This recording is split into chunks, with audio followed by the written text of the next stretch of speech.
Hi, my name is Anne. Thank you for coming to my channel. With the new Downton Abbey movie out, some of you might be thinking you would love to go visit the real Downton Abbey, or as it is called in real life, Highclere Castle. I was lucky enough to visit that this summer when I was in London. I did it myself rather than on a tour. So in this video, I wanted to share with you the step-by-step process for getting yourself on your own to Highclere Castle to visit that. And at the end, I will talk about the pros and cons of doing it yourself versus doing it by a tour. There are definitely bus tours that go out there, and that may be a better option for you than figuring it out on your own. But it can seem a bit intimidating if you're just looking at all the pieces that you have to do it by yourself. And I want to make that easy for you because it really isn't that bad. It's just you have to follow all of the different steps. So Highclere Castle is about a 45-minute train ride from London. So it's very easy to get to. From there, you take a taxi back and forth from the station to Highclere Castle, and then of course the train back. So the first thing that you're going to want to do is get your ticket to Highclere Castle. So you go to their website, and there are a couple different options, or a few different options for ways you can buy your ticket. I bought the ticket that went to the castle, the gardens, which are extensive. There's a bunch of outbuildings. Definitely want to take time to go through the gardens, and the Egyptian Museum. The reason there's an Egyptian museum there is that the Highclere Castle is owned by the Carnarvons, the Earl of Carnarvon, and back in the 20s, the then Earl of Carnarvon was one of the people who was responsible for finding King Tut's tomb. So he was the one who financed the operation, and he was down there. And so in the basement of Highclere Castle, where the downstairs area would have been in real life, there is a museum down there, stuff that the Earl of Carnarvon collected. And then there's some replicas, like there's a replica of King Tut's skeleton and other things. So if you're interested in that, that is part of the main ticket, but you can also get a ticket that is just the castle and gardens. So if you're not interested in the Egyptian stuff, you can save yourself some money and just do the castle and gardens. There are also tickets that include things like high tea at or afternoon tea. I'm not sure which it is. Those are two slightly different things at the castle. So you can have some add-ons. You can do a box lunch, I think, of some kind. I didn't do any of that. I just did the castle, the gardens, and the Egyptian Museum. I think that Egyptian stuff is really interesting, but I wasn't that enthralled by the Egyptian Museum. I just kind of wandered through in a few minutes and didn't spend a ton of time there. So again, think through whether that's something that you are interested in doing or not. But the ticket that I got was £32 or about 45 euros. If you take off the Egyptian Museum, I think it's around £25 instead of 32. So decide how you want to handle that. There are 3 times that you can choose from to tour the castle. Those times are 10 to 12:30, 12:30 to 2:30, and 2:30 to 4. So those are the times that you can enter the castle. The grounds open at, I think, maybe 9 a.m. You can go on the grounds early. So I got there a little early and spent maybe an hour or so in the grounds before I went into the building. So I recommend the 12:30 to 2:30 time slot. That's what I did. It gives you time both before and after to see the grounds, to get something to eat, to explore the gift shop, and then do the building in between. That felt like a really good option for me. But if that one is sold out, the other options are there too. But just remember that time slot is just to get in the building, not to get on the grounds. You can be on the grounds the whole entire day. So once you buy that, then you can think about your train. I didn't buy, well, let me back up. I bought my tickets to Highclere Castle probably around 7 months in advance. I wanted to make sure I got a ticket. I wasn't sure how popular it is or how quickly it gets sold out. So I don't know that for sure still, but I bought mine really early just to be safe.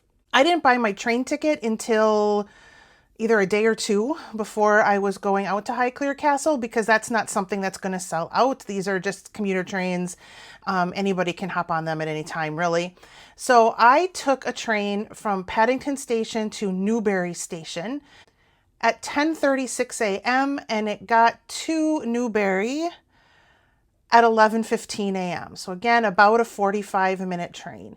You want to pay attention to peak time and not peak time. That's another advantage to going in the afternoon slot, is that the morning slot, when it's, commuters going to work, is peak time and is going to be more expensive. My ticket that left at 10:36 was about $50. I mean, it was in pounds, of course, but translated $50 round trip.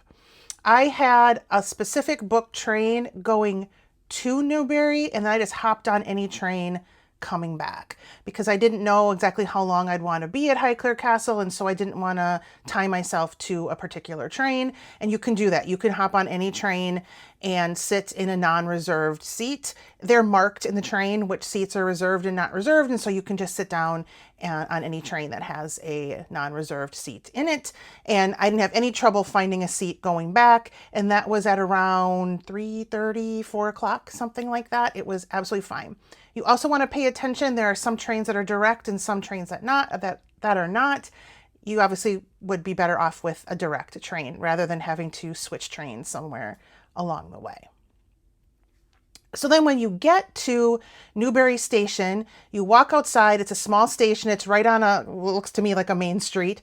And there will be taxi cabs that are just lined up there.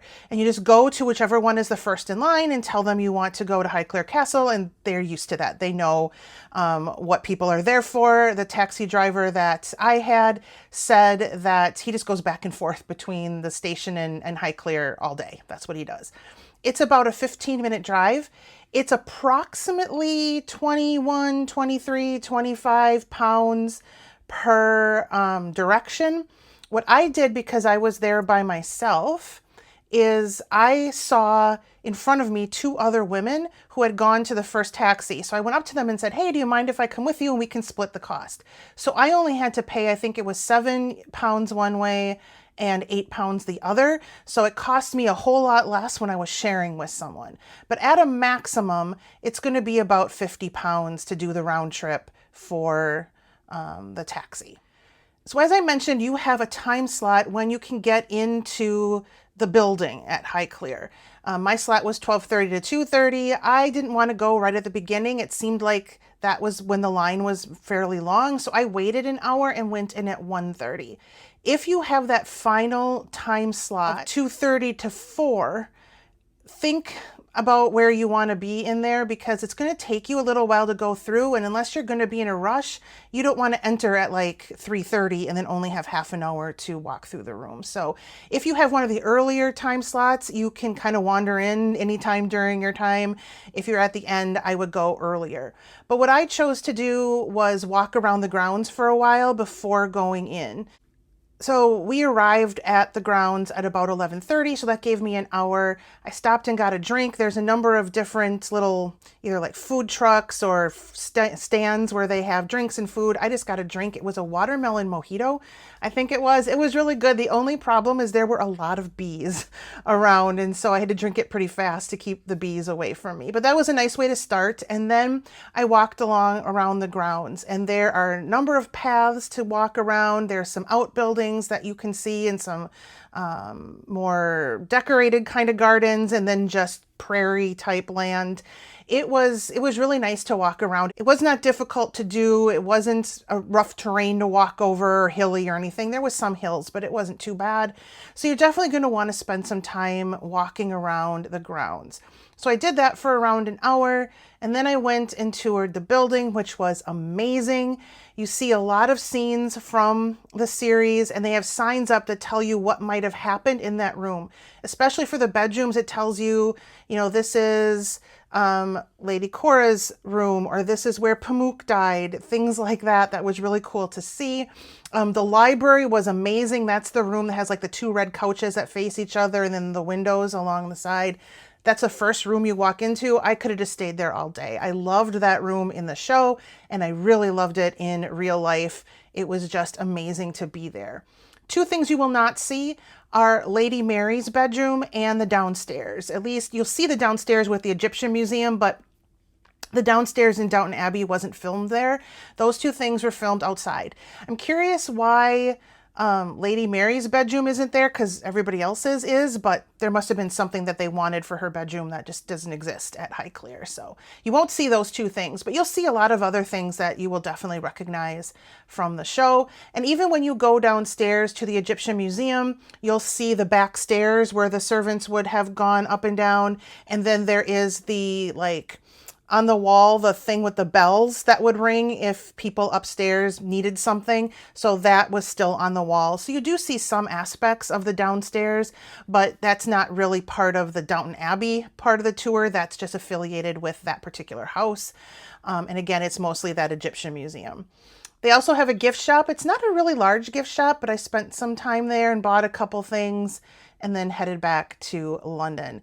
It is absolutely worth your time and your effort to go and see that if you are a fan of the show. I am so grateful for having done it. I really enjoyed it. So how does that compare to the tour? What is the most beneficial for you? So for me, I added everything up and it was around $150, or it would have been around $150 had I paid for the entire taxi for myself. So I didn't, so it was a little less than that, but it would be around $150, $160 if you did it on your own and paid for the taxi. You're only seeing Highclere Castle though. That's the only thing you're seeing on the way that I did it. If you take the bus tour, I looked them up, they are around $250. They include both Highclere Castle and a nearby village where some scenes from the show were also filmed. So if you are really interested in seeing was it the village of Downton or the town of Downton, whatever it was called, can't remember, then the bus tour would be for you because you wouldn't do that on your own because that's another like half hour away. And I didn't look into how to get there myself. So if that's really important, then the tour might be for you. The other thing to keep in mind is I read some of the reviews on the tours and some people said they didn't feel like they had enough time at Highclere Castle. And that's the thing about doing things on a tour. Your time is not your own. You don't get to decide how much time you're going to spend at a particular location. Some people said it was the exact right amount of time though. So it really just depends on if you're someone who likes to really wander around, take your time and see everything that there is to see.